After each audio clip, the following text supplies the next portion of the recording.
Hello everybody, and welcome back to Let's Play Her Story. Last time, I figured out that there are actually two different people we're talking to. Sisters, most likely twins, although she kind of balked at the idea of twin. And yesterday also, a few hours after recording, I had an epiphany. Now, of course, we get our best thinking done in the shower, and while I was in the shower getting ready for work, I was contemplating what we had found out here. And something struck me. Remember there was one video where a girl was talking about meeting with a guy in a bar. She said, I just got my tattoo, and she had done a performance, and then he walked up to her. Now, she was talking about how he was bragging about how her name is a palindrome and I was trying to impress her. So I was like, oh, it's Hannah. But then he said something else. He said, or she said, that he could figure out her name from her tattoo, and that didn't make sense to me at first, so I just brushed it off. Then I remembered something. In another video, she describes her tattoo as being a snake and an apple.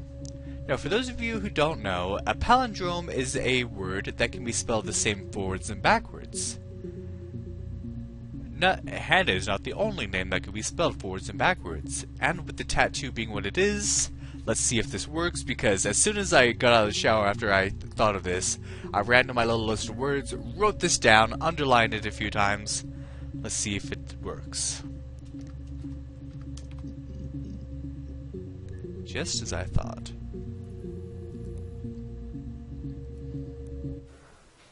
Well, my friend Eve. I mean, she was a friend from when I was a kid, and she was always more popular with the boys, and I used to hate her for it. I mean, really hate her sometimes. So she's saying Eve was a friend, yet Eve is the name of a girl that looks exactly like her. Maybe that's why she was so weird about the idea of twins. Yes. We'd fight. We fought on the beach once, and I held Eve's head underwater.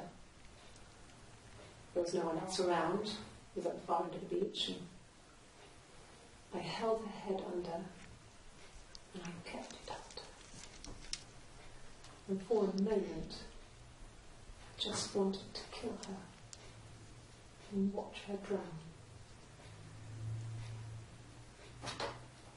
But that was it. It was just a moment.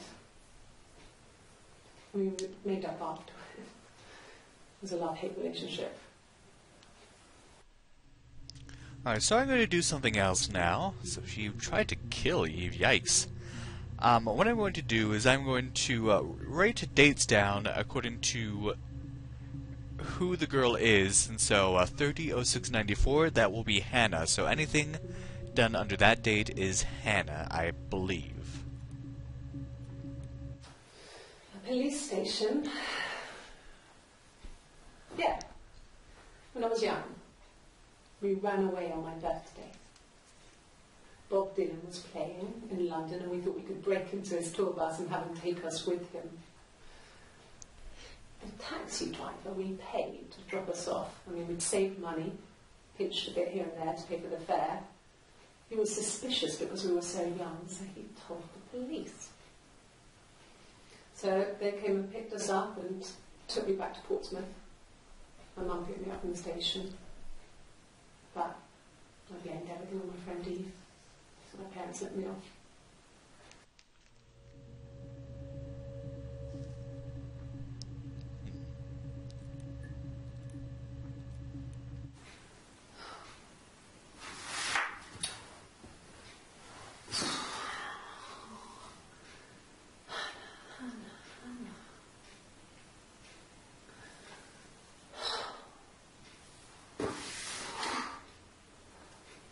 What are you doing talking about Eve?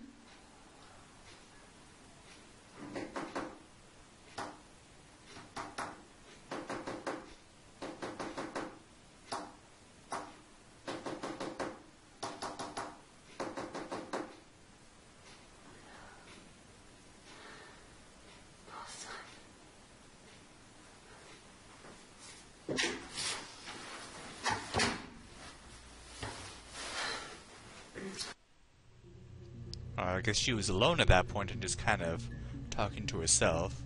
By the way, if anybody knows Morse code, I don't know if that tapping meant anything or if that was just a character quirk. I know, with this game, everything means something. It's one of those games where it's not just what they say that you need to pay attention to, but what they imply.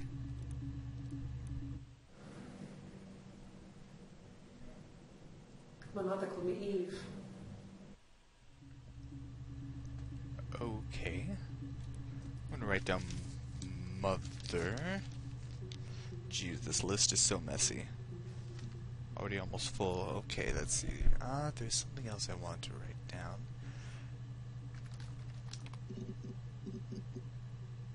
Oh, she plays guitar. Okay. You want me to play something? I'm not the world's best guitar player. Okay? Probably needs tuning. No. It's okay. How about a traditional ballad? Should be right up your street.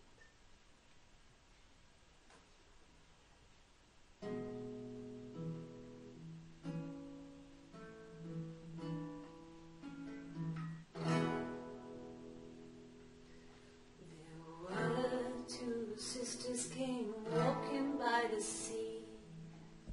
Oh, the wind and the rain. The eldest one pushed the other one in. Oh, the dreadful wind and rain. So they both had a love for the captain's son. Oh, the wind and the rain, but he only cared for the youngest one. Oh, the dreadful wind. Oh, the eldest envied her sister fair. Oh, the wind and the rain, with a pretty little face and her long blonde hair. Oh, the dreadful wind and rain. So she pushed her in and held her down. Oh, the wind and the rain watched her as she slowly drowned. Oh, the dreadful wind and rain. Oh, she floated up and she floated down.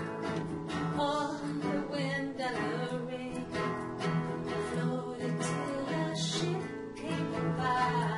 Oh, the dreadful wind and rain. Out comes the captain's son. Oh, the wind and the rain. Father dear, here swims and swans. Oh, the dreadful wind and rain. And then it gets really weird, so I think that's a good place to stop.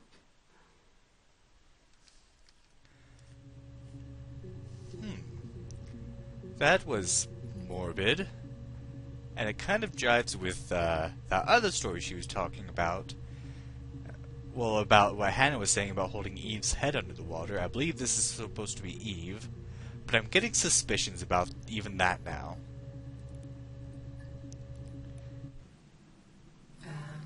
When she went home, Sam had a birthday tea waiting.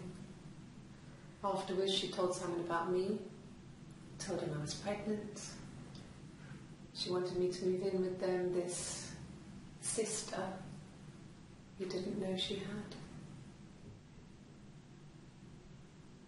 She knew that instant. The look on his face. She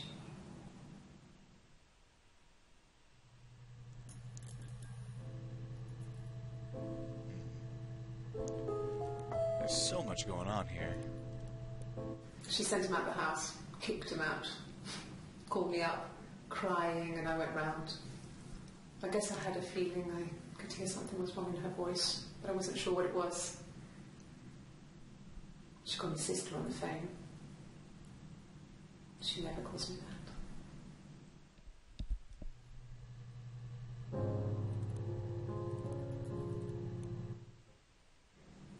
My sister is gone. And she's never coming back. Okay then. So I have some other words here.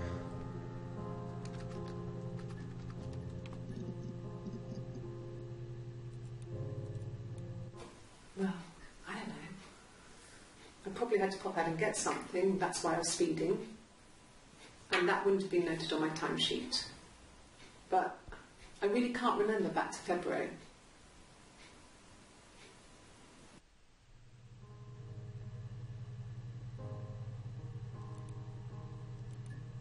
Okay. Timesheet. Just that one. Okay. Extra. Alright.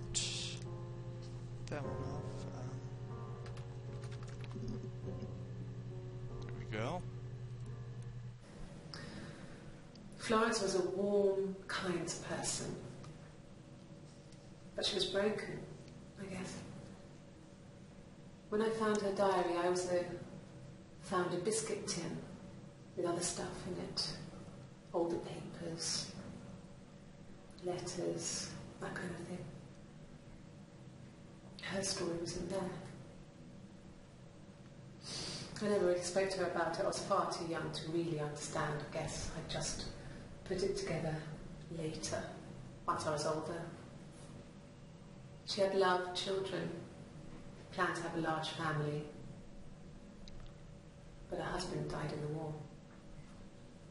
And that was back when you married for life. She never felt like she could marry again.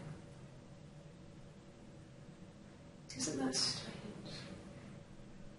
She was a widow from her 20s. Well, I mean, I guess it was different then. You married for life and she felt she could never marry again. I guess it was harder, a war widow.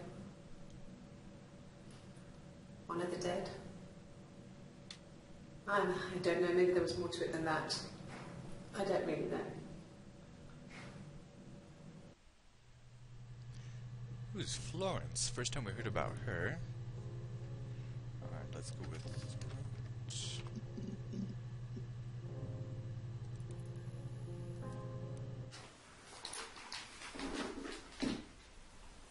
On his throat. How?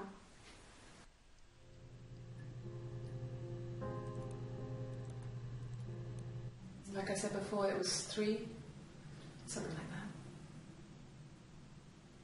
I walked in, saw Simon. He was on the floor of the living room. His throat had been cut.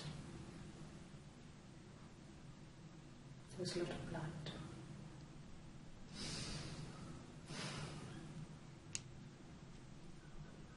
Yeah, he was dead.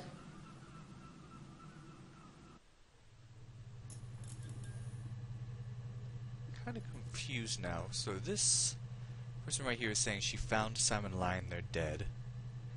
There's another point where we see a video of one of the girls saying she saw the body in a bag where the nursery stuff was. Another where one of the girls, I'm guessing Eve, is talking about how another girl, possibly Hannah, slit Simon's throat in anger. So what I'm thinking is that the body in that bag must be a different body, or there's changing stories. I don't know. This is so confusing. But in the best way. Alright.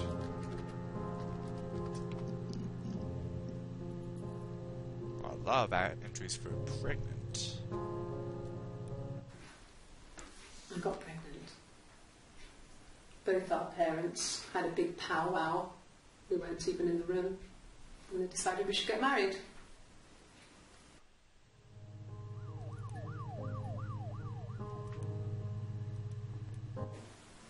Yes, I'm fine. I won't be sick again. This happens some days. I'm pregnant. His morning sickness.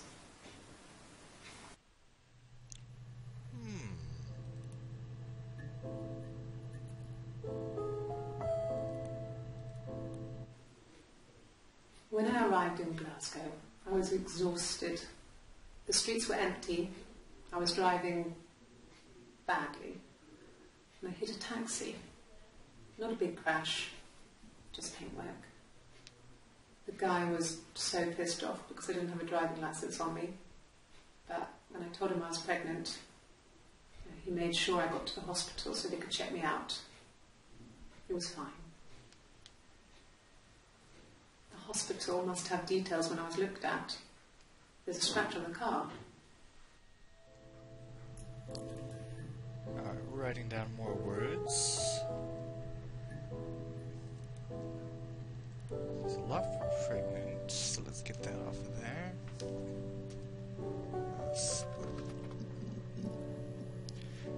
Well, I don't think we've seen this outfit before. Yes, my name is Hannah Smith. Oh, shit. Sorry. Okay, so her last name is Smith, and that's about it. Let's do lie. That looks like a lie detector test or polygraph. I'll write down polygraph as well.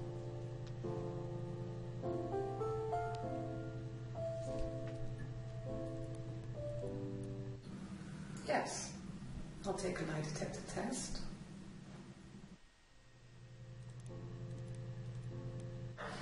I've never taken a lie detector test before. Does it really work?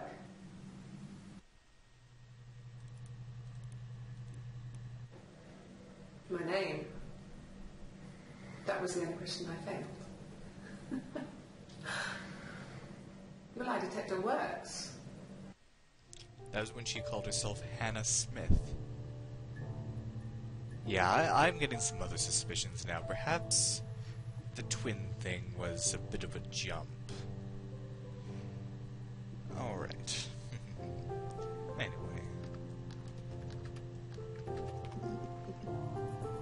Alright, nothing else for that. Coat. Oh. A cat coat.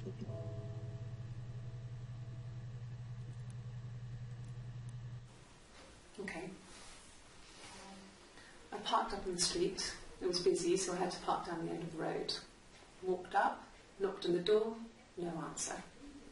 I took my keys out of my bag and unlocked the door. The main lock was unlocked. You can tell because the key doesn't turn when you try to turn it to the left.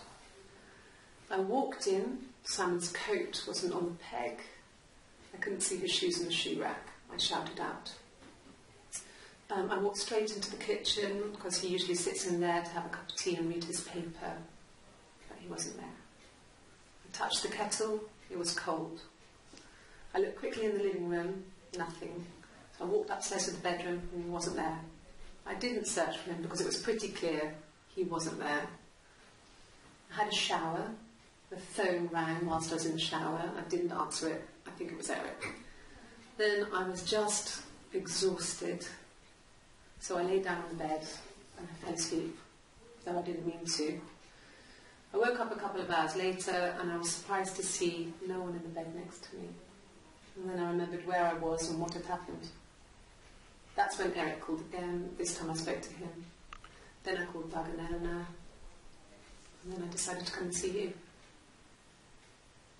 That enough?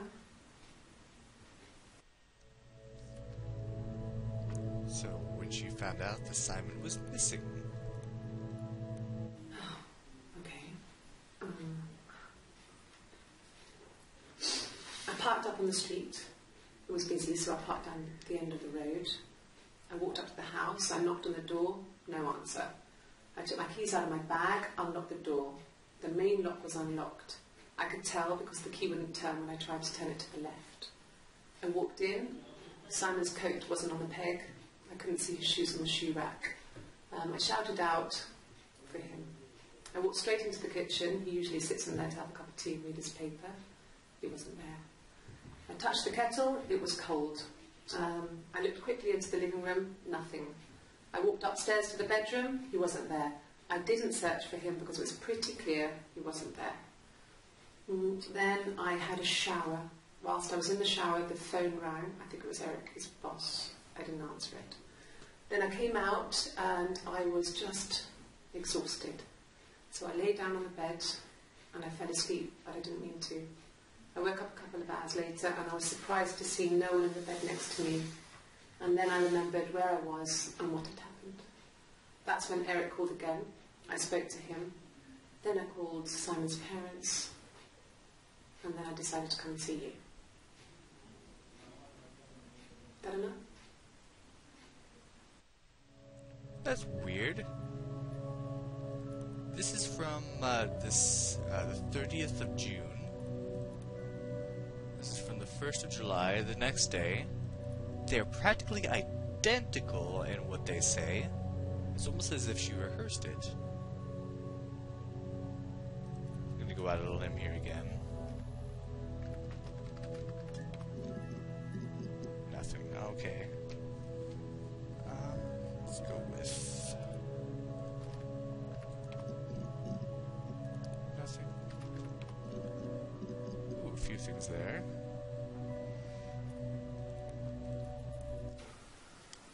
I wasn't in the house all of Friday night. After the argument, after Simon left, I left too. I was upset and I wanted to get away. So I took the car.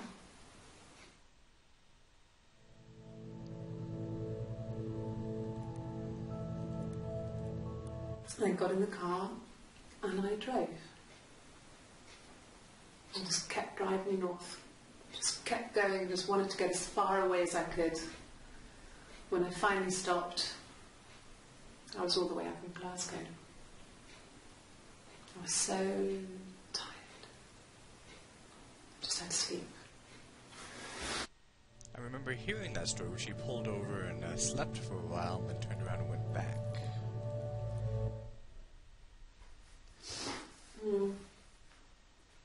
I left the next day, Saturday. I slept for a few hours in the car. And when I woke up, I came straight back. Simon wasn't returning my calls and I wanted to try and make up. I got back to the house and Simon wasn't there. And excuse me. Is there a bin?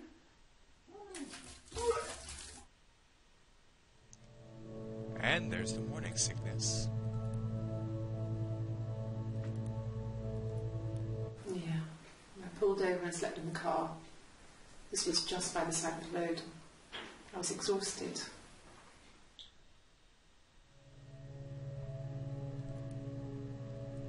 So I guess we learned some more interesting things. Now I should let you know, like I said, there is an achievement, I believe, for accessing 25% of these videos. I have not even gotten that yet. This is episode 3, so that should tell you how much of this there is. So I guess we have plenty more to do next time on Let's Play Her Story. Thank you for watching, and have a good day.